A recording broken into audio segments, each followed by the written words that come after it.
What's going on, everybody? Hope you're all having a fantastic day today. Now, first and foremost, I do have to go ahead and apologize. I accidentally re-uploaded the same video from the previous day, yesterday. Well, anybody who watched yesterday's video, you know exactly what I'm talking about. Sadly, I re-uploaded a video instead of posting the video that was supposed to be there, so I had to take it down, re-upload it, so on and so forth. It was just a bunch, of unnecessary stuff that probably took you guys out of the vibes of the content, so I really do apologize, and trust me, that will never, never happen again.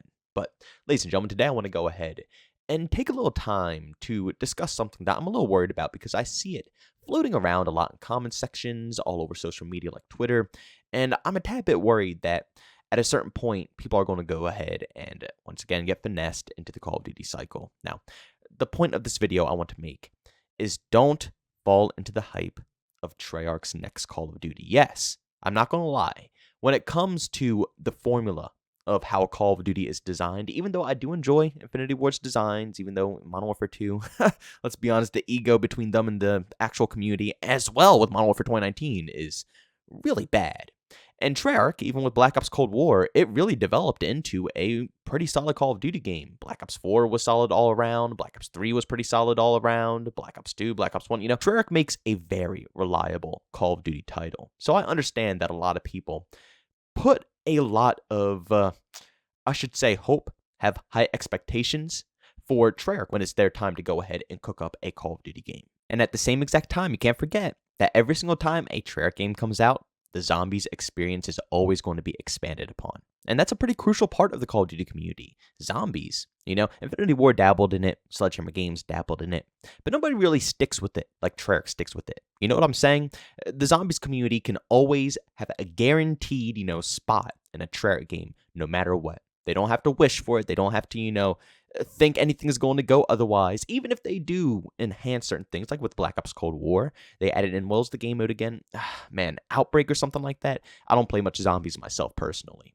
But they really did expand on the zombies universe in Black Ops Cold War. It was different than traditional, zombies. But at the same time, the zombies community was pretty open to it. They accepted it. And, maybe not as much as some round-based people. But at the same time, the point I'm trying to make here is that it's still in the game. It's a big portion of what Treyarch is known for, and it's what they're all about. I mean, even back in the day, I still remember, World at War, them first introducing zombies, having to beat the full campaign, and then you get the secret experience at the end of all of it, and it's zombies. And I do want to say this as well. That was so cool. I wish Call of Duty was like that now, It was so awesome having these brand new, really cool things hidden behind other stuff that you have to complete. Maybe nowadays, it probably wouldn't be that good of an idea. But back then, when World at War was out, it was just such a cool concept. It was just so badass. But the point I'm trying to make here is that zombies is a huge part of Treyarch as well. So overall, I can see where the hype is coming from. I can see why people are excited. I can see why people are anticipating Treyarch's next game, especially knowing that they're going to have extra years to finally put together a title. Black Ops Cold War, they had to come and save that game from Sledgehammer. They were literally put on the spot. The whole experience. Black Ops 4, that was a total test experiment with putting in Blackout and testing out battle royales. And they still came through and tried to make a extremely solid, core multiplayer experience. They're always thrown through the ringer, but at the same time, they can come out on the other side. And people are really excited, including myself, I can't lie, including myself, to see finally what they can bring to the table with a full development cycle. I think everybody is so curious. And it's hard to hold down that hype. It's hard to pull back from that excitement. I'm right there with you. But we have to be realistic here, ladies and gentlemen. We have to be realistic. We put a lot of the blame on the developers, don't we? Especially around here. We're always calling out Infinity Ward on a bunch of their crap. And we also praise them at the same time. We keep it fair on this channel. If they do something good, we give them the credit. If they do something bad, it is what it is. But just because I myself and a lot of you guys out there as well, always point at the developers, doesn't mean we don't know that Activision is behind it as well. It's the same thing as going to customer service. Like, let's say, something that got messed up, and you go to customer service to go get it solved, and you're absolutely going to town on the customer service, representative. And, they have nothing to do with it. They just want to work and make some money. They have no, idea what's happening to your product or what happened to you. And, you're just going to town on that individual. Well, I don't do it that much, but working in customer service, trust me, I see it all the time. It happened to me all the time. It's normal. You just got to personally accept it, and you have to understand that even though, they are putting it out on you, it's just in the moment. And overall, they know the bigger picture. They do. They do. It's just they're hot in the moment. And that's what happens to a lot of us. We're hot in the moment. We get feisty. We get irritated with the bullcrap that's being fed to us in this franchise. So who gets to blame? The people who made it. But we know Activision is behind it all as well. They're screwing around with this project. And let's be real.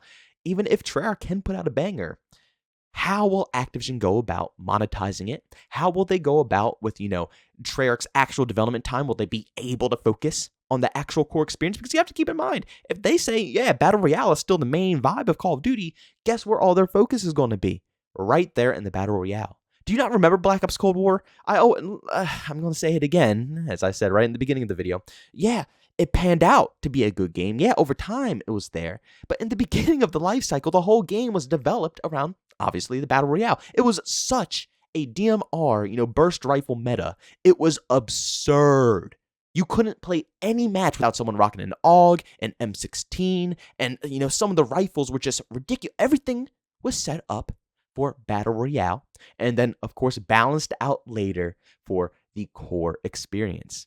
Now, the difference between Treyarch and Infinity Ward is that Infinity Ward, they don't really balance anything out for the core experience. They'll balance it out for the Warzone side, but they'll never touch upon the core experience. They'll add content very slowly, but they'll never fix anything about the core vibes. Treyarch, on the other hand, yeah, they will obviously, stuff will get fixed up, but their core experience gets a lot of focus as well, and it will evolve over time. But we have to put a lot of focus on over time. It's not going to be like that at launch, and we have no clue how long it's going to take until they'll be able to have the time on their hands to develop the game to where it should be. At the end of the day, I guess the point that I'm trying to make here is don't set your expectations high just because it's Treyarch developing the game. I've been doing very good at having low expectations across the board. I think it's why I was able to tolerate Vanguard for the time that I did before, obviously leaving the game and obviously never coming back to it and making content about it. And, going into Modern Warfare 2 as well, it's one of the main reasons I think why I've been able to play it for the time that I did. I put in a lot of hours into that game, and truthfully so, I enjoyed the experience, but I just think having very low expectations helps you in the long run. It really does. And even though I'm very fired up about the situation with Modern Warfare 2 and hearing how they are treating 6v6 right now, it's ridiculous. At the end of the day, it's like, did I really expect anything less at this point? No, because over the years, I always say it can't get any worse, and every single time they prove to me that it can get worse. So I'm at a point where the sky is the limit. There is absolutely no ceiling right now. They can always make it worse. So when it comes to Treyarch's game, don't get your hopes up. It's all up to Activision. At the end of the day, it could be, a non-multiplayer game. Treyarch could literally come out with like a co-op campaign only, open world styled game. That could be Treyarch's Call of Duty game because Activision said so. Don't forget that Black Ops 4, that's what it was. It was supposed to be, I think it was still supposed to have the multiplayer, but originally it was supposed to have a campaign that was going to be like, kind of like a co-op, you and another friend playing against, a couple of other real players going at each other in a campaign-styled format. Interesting. I don't know if I would enjoy it personally, but, the point that I'm bringing this up is because, again, the sky is the limit. There is no ceiling. Anything can happen in a blink of an eye. Something as well known as 6v6 in COD could vanish tomorrow. Literally tomorrow. And like I said, they can bring in some co-op experience. They can bring in some open world experience. They can bring in anything. And who knows? Maybe it'll be cool, but more than likely it'll be bad. But at the end of the day, 6v6 could always be neglected more and more and more. I really didn't think it could get any worse, but we are at an all-time low right now when it comes to players who are still actively trying to stay in the community. Nobody wants to stick around. Nobody wants to, be a part of this anymore because more and more people are starting to see the neglect to the actual community and starting to see the money-hungry bullcrap that Activision is running. But ladies and gentlemen, do me a massive favor. Go down in the comment section and leave your opinions down below.